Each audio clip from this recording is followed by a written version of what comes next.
A Wrinkle in Time. It took 26 publisher rejections before Madeleine L'Engle could finally get A Wrinkle in Time into print in 1962. The book was an instant hit, winning the Newbery Medal the following year. Despite its wild success, L'Engle still had fierce critics. Perhaps most critical were some conservative Christians who believed that the book promoted the occult or mystical elements.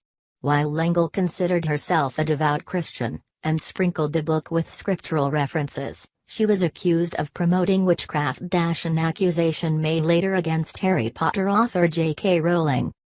The accusations didn't stop the book from being popular for more than 50 years.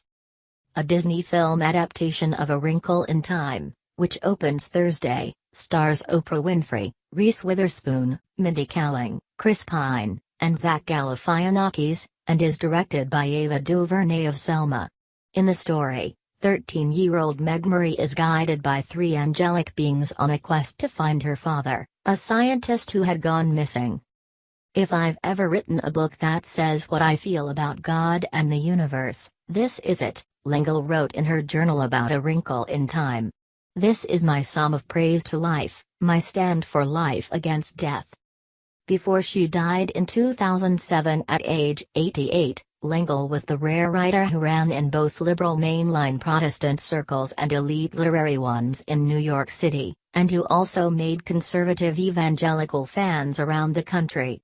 L'Engle was part of an exclusive society of authors, including Eugene Peterson, Richard Foster, and Philip Yancey, who are popular among evangelical readers. "Faith is what makes life bearable, with all its tragedies and ambiguities and sudden, startling joys," L'Engle wrote in her book Walking on Water, Reflections on Faith and Art. L'Engle is sometimes compared with 20th-century British author C.S. Lewis, who wrote popular children's literature, as well as books defending and explaining the Christian faith. She graduated from Smith College and a collection of her papers is held at Wheaton College, the evangelical school in the Chicago suburbs that also holds some of Lewis' papers. She wrote that publishers had trouble with A Wrinkle in Time because it deals overtly with the problem of evil, and it was too difficult for children. And was it a children's or an adult's book, anyhow? Clarice Van Keuken, a member of the Christian Reformed Church, wrote a 1996 book titled Battle to Destroy Truth, taking on L'Engle's work specifically and tying it to New Age spirituality. She argued that L'Engle's works preserved the ancient wisdom or secret doctrine condemned by God himself.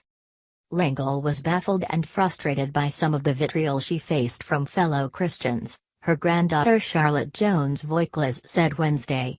Though she once considered herself an atheist, after L'Engle became a Christian, she had a daily practice of reading the Bible and praying.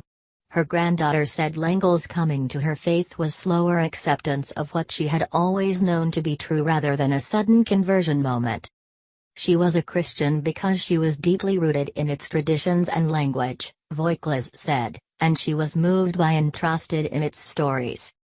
Though she did not like denominational labels, L'Engle mostly attended Episcopal churches, serving for about 4 decades as a librarian and writer-in-residence at the Cathedral of St. John the Divine in New York City, an Episcopal church and one of the largest cathedrals in the world.